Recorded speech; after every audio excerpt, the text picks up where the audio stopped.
We are Submarine Veterans Wolverine base, Michigan. We're one of two bases here in Michigan. Submarine Veterans is a nationwide organization, and we have a mission really to remember all the people who came before us, who went to war, who died on submarines. As part of that, we get together every month, we talk about all kinds of things that we're going to do. And we as a base, as Wolverine base, decided that we wanted to sponsor another organization, a charitable organization, so that we could raise funds and really have a purpose beyond just us getting together to remember our brethren who have come before us.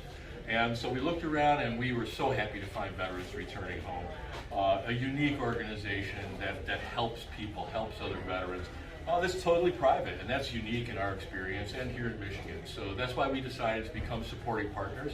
And we've been with Vets Returning Home now for about 4.5 years, somewhere in that neighborhood. And so that's kind of our story. We're an organization of about 45 people here at this base. And we get together every month and discuss quite a few things, not the least of which is we pay honor to the folks who have come before us.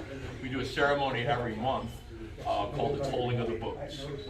And that is we read off the name of each boat that was lost that month in history, and we ring our bell, which you can see right down there, to commemorate them.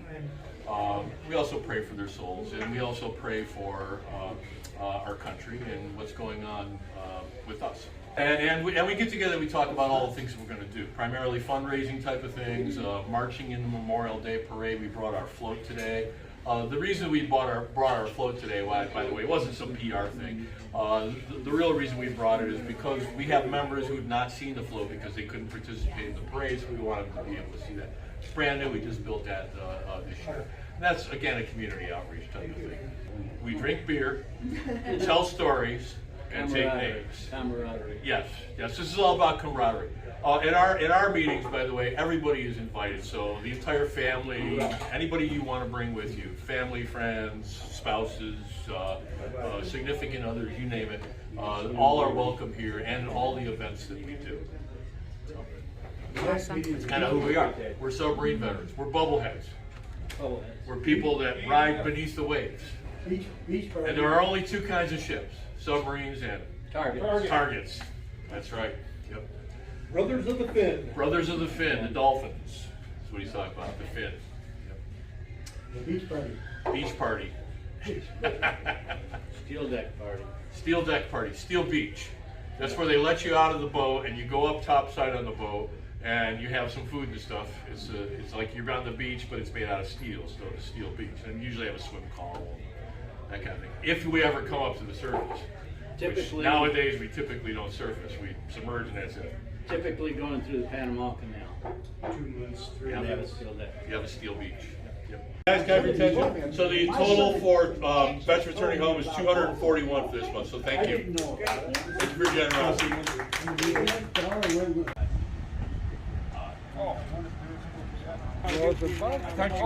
Pick it up and move. You got Can you see it all? everybody tuck in their bellies. Oh, suck it in. Hi, I'm Steve, Tex Ritter. Because of my last name, they dubbed me that nickname back in 1969 when I reported to my boat. Because of the country western singer. I picked up the boat in shipyard overhaul in 1969 in Newport News shipyard in June, and quite an experience for me. Just 69 January, went to boot camp, went to sub school, then reported to the boat. I had an interest in submarines. I didn't like the looks of the superstructures on the surface ships, and my recruiter had been on submarines, so that would entice me. So I joined, and it's actually just been a wonderful experience. Okay, yeah, I'm sure. In the shipyard was a good way to learn all the systems of the boat, start learning as it was all tore apart. There were 2 large holes in it because of changing out equipment in it. And I got to go on sea trials and learning to be a lookout.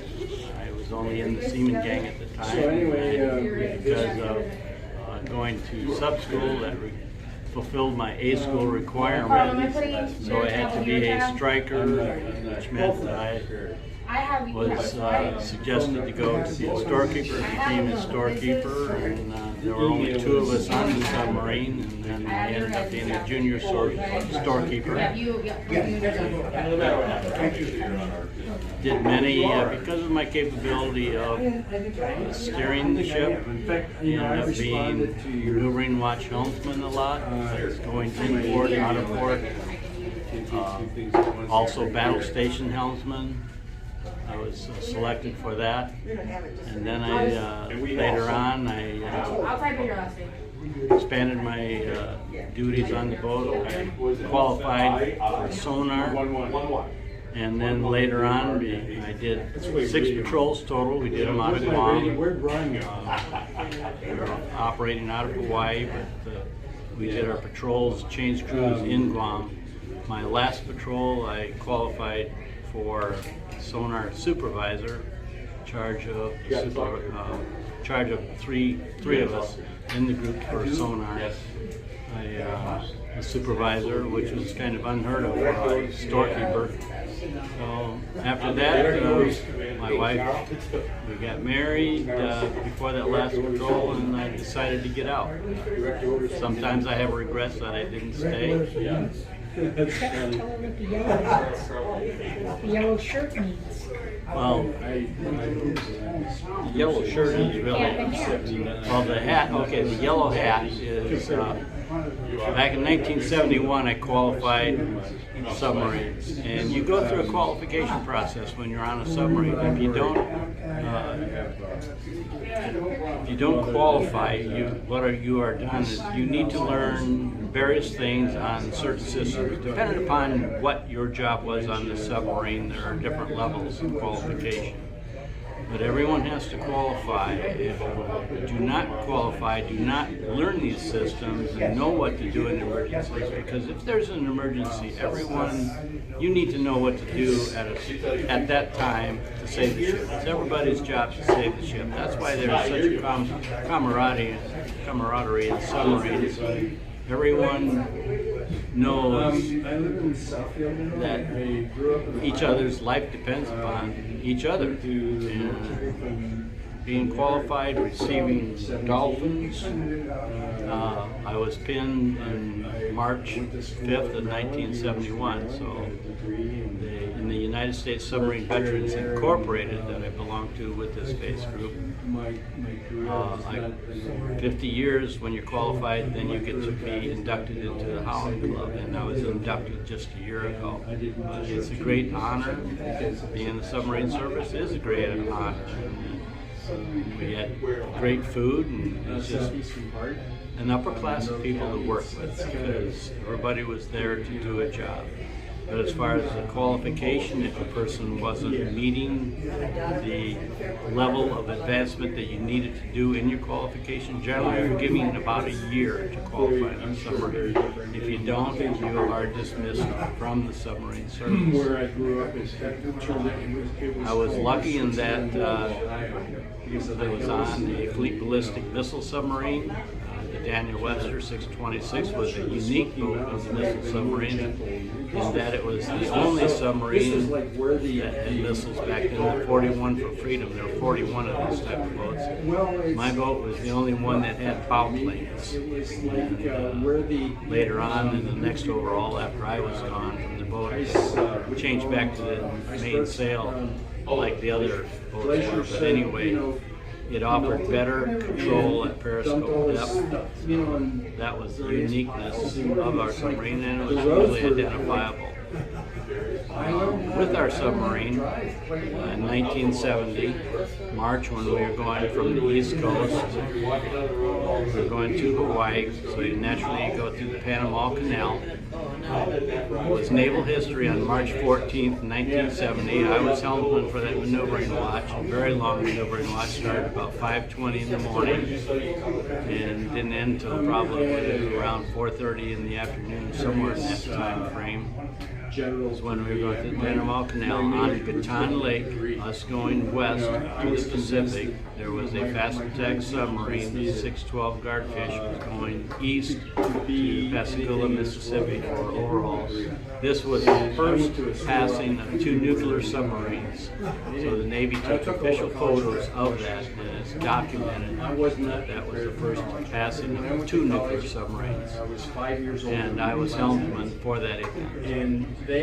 While we were going through the Panama Canal, when we were talking to Bob earlier there, we talked about a steel deck barbecue. We had on our missile deck, he had set up a half of like a 16-gallon barrel. It had to be something the size that would fit down the hatch. And it was barbecue, and we had hamburger and hot dogs going through the Panama Canal. So that's what you call a steel deck barbecue. And we received to Hawaii. I did 6 patrols out of there. Well, typically on a missile submarine, you're on the boat for 3 months, and then you're off the boat. And when we were in Hawaii, first month was R&R. The other 2 months were reserved for training. People would go off to various classes to learn different things. I even went to a sonar class.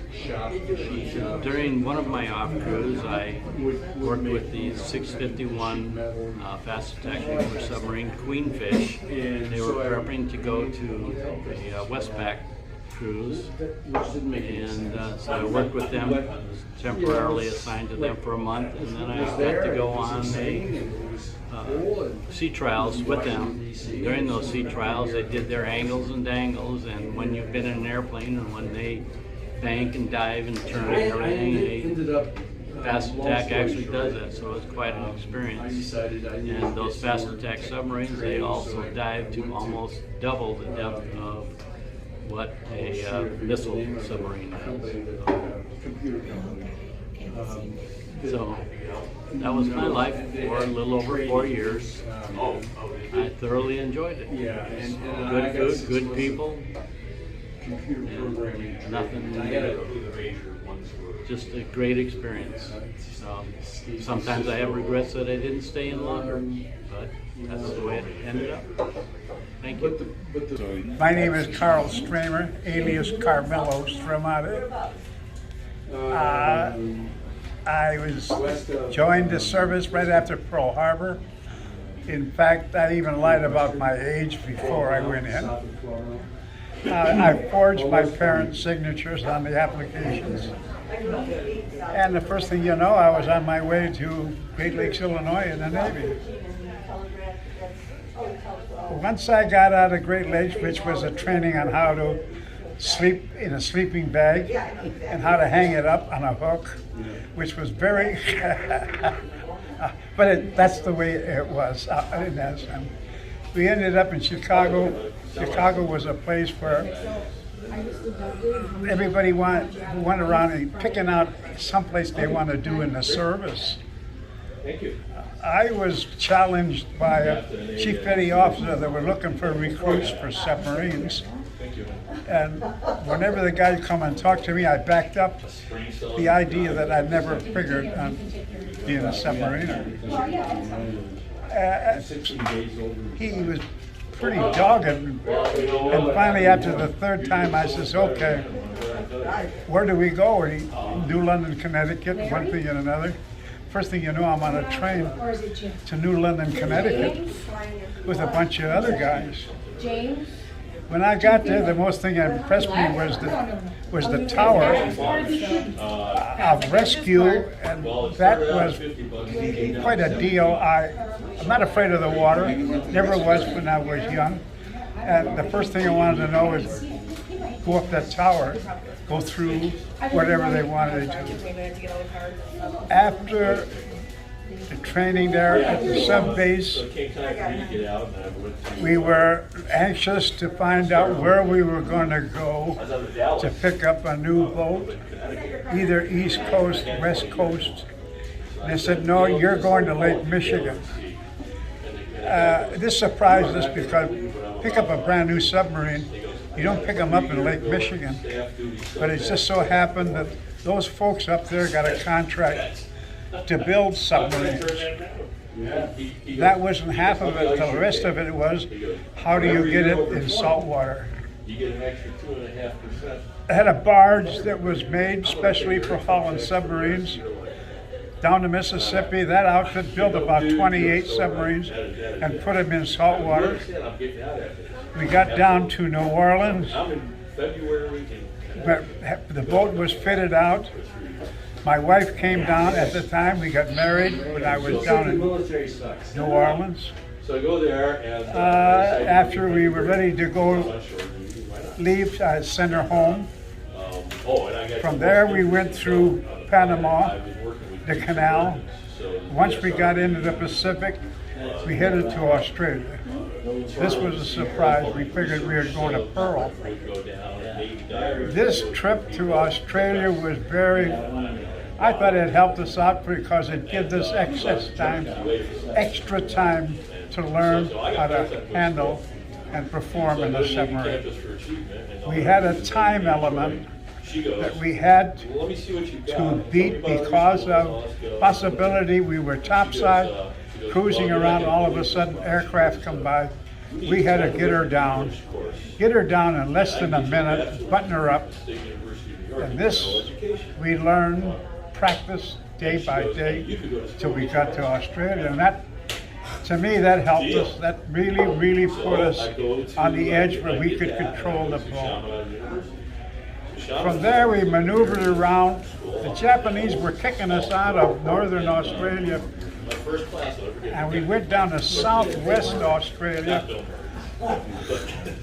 Pocasolo was the name of the base. Manawituck, whatever, was the name of the base. And the admiral, U.S. admiral, took over that base, converted it into a United States submarine base. Then we took on submarines from England and submarines from who the heck else was in there. Anyhow, they set up a submarine base in southwest Australia, and that's where we operated from. And it took us a week to get into combat. Once we got into combat, our first patrol, we went aground. The boat hit a reef and we were halfway up the reef. The charts that we were using at the time were Dutch charts. They were old, not necessarily built for submarine use. So needless to say, we were in trouble. We were exposed in the area. Very difficult to get the boat off the reef.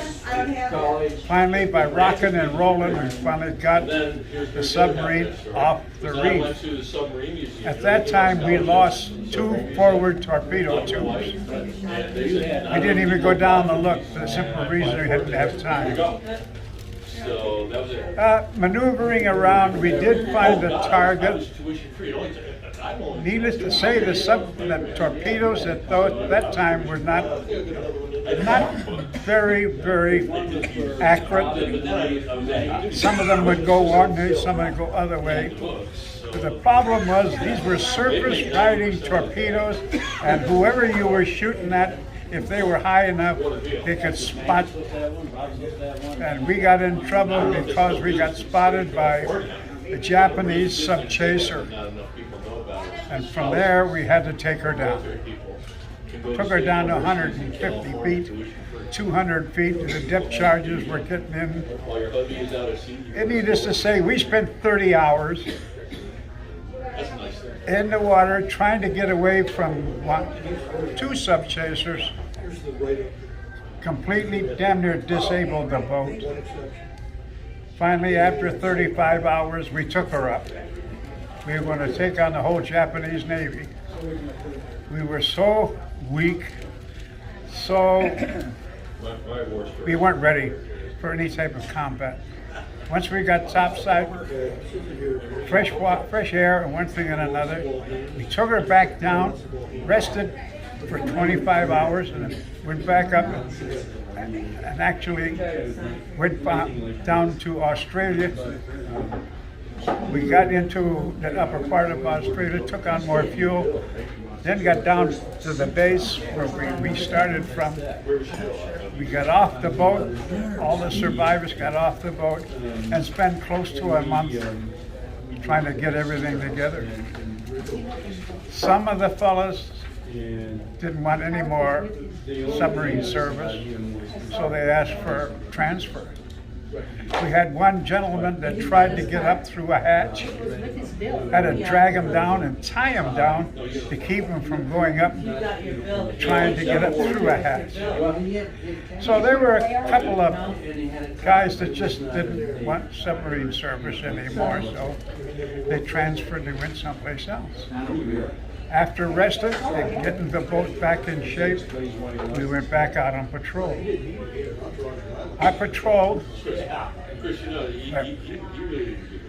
4 patrols with the boat that I was on, the USS Buffer, then transferred to USS Ray and put another 4 patrols until the end of the war. When the war was at the end, we were in Luzon picking up fuel, some more supplies to go back out.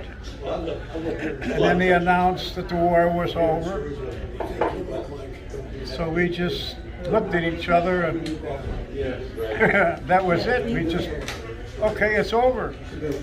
And then once we settled down and one thing and another, we were waiting for orders to find out what we were going to do. Guys were married, they were getting quick discharges or whatever it is. So our boat went to Saipan. I was taken off the boat at Saipan and transferred to Guam because it would turn into a, let's say, ship guy's home. I come home on the USS Hornet. The Hornet was scheduled to go into Los Angeles or San Francisco, but they had a railroad strike which cluttered, the GIs were stacking up there in California. So they diverted us, we went to Seattle, Washington. And the Hornet discharged us. We waited around for 2 or 3 days, went on Liberty. Then they got a 600-man troop train to go to Chicago. That was an experience that I put next to one of the patrols we had on the submarine. They organized a 600-man troop train to Great Lakes to Chicago. This is in December, early part of December. And if you traveled up in that area, the cars that we were on were about the most, they were not necessarily luxury trains. We ate out of sterno cooking in the baggage department. There was not efficient heating in the cars. The seats rolled back and forth. In other words, if you were going one way, the seat took up. We stopped someplace in North Dakota. I guess maybe they let a couple of passenger trains go through. And 600 men hit that little town like an invasion.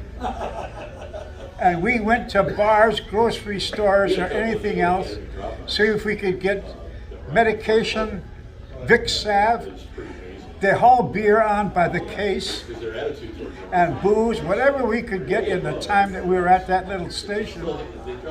2 guys we left there, and we heard they were picked up by a passenger train, and they lived a life of luxury to Chicago. Once we got started with the train, and the booze was on board, half of the crew were under the influence of alcohol, and we slept that night. We got some relief.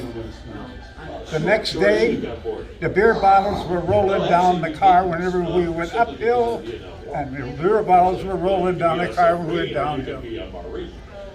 It was quite a trip. We got into Chicago. The lieutenant that met us there took a look at the crew that we were. He says, get these guys into the lakes now. Don't even monkey around. Ship them in. We got into Great Lakes, and the first thing we asked for was showers. Some of the guys, and myself included, sat in the showers for 2 or 3 hours, just trying to defrost just trying to get cleaned up, just trying to be civilized. We got some bedding or whatever it was. We slept. We got up in the morning where a young recruit come in and was saying, "Sirs, do you want to get up at breakfast?" And we threw pillows at him to get him out of the barracks because we didn't want. We were through a regimentation. Finally, we got dressed and went to chow. Went through the clearance there at Great Lakes. I was informed because of problems with my hearing that whenever I had a physical, they said that your hearing is. It's okay. We could take care of it, but you have to stay. I said, this is 3 days before Christmas, 1945. I haven't been home in a while. I want to see my wife. They said, sorry, you either sign this waiver, but the Navy is not responsible anymore, or you stay. So I signed it. I wanted to go home. I got home 2 days before Christmas. My wife and I, she met me in downtown Detroit. That's when we stayed at a hotel over the weekend before we went home. After I was discharged, you couldn't find a place to live in Detroit because everything that was suitable was taken up by the war workers. It was a case of the GIs were just. I was fortunate enough that I stayed with my parents in a room upstairs that I lived in when I was a kid. My wife and I lived there for a while. We had a son at the time. So finally, because of somebody moving out, we took their apartment right away. That left us, my wife and my son alone, which we finally got to be alone. In Centerline, they had a place called that was set up for war workers. It was a compound for GI, for war workers working at the Chrysler plant. They opened it up for GIs, and the guys that were overseas had first preference. So the wife and I moved into a single bedroom unit with our son, and we thought we were in heaven because we were alone in a place that was ours. We stocked it up with furniture and one thing and another. This is why we started my life in civilian life, and basically it was a tough go. We had to go get jobs, and where do you get a job in civilian life tending a diesel engine that's a block long? You just don't. Anyhow, I was butcher, baker, candlestick maker up until the time state of Michigan give us a bonus, $300. I took that $300 and bought tools. I'm a mechanic. You can't go into a dealership with a cigar box and a screwdriver. You got to have your own tools. So with the tools, I was able to get a job in a dealership. And it was tough. It was tough working on a Ford versus an engine that's bigger than this building. So you learn. I was very fortunate. There was a guy there that his son was a GI, never come home. He learned that I was. He says, "Come with me. We'll work together." So we did. He and I worked together while I was there working at the Ford dealer. Something happened. I went to another place. I went to 5 or 6 different dealerships, and I ended up with Chevrolet dealership on Woodard and 6 Mile, Verhoeven Chevrolet.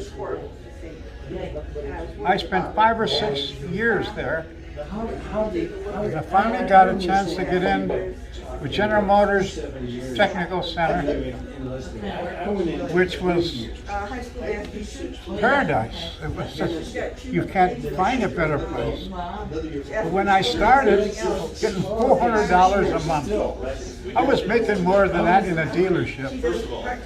When I told my wife I got the job, but I says, I'm only getting paid once a month. Well, that blew her mind. She's used to Friday, every Friday was paid. But we survived. I spent 30-some years in with General Motors Technical Center. And I come out a lot between different jobs and one thing else, promotions.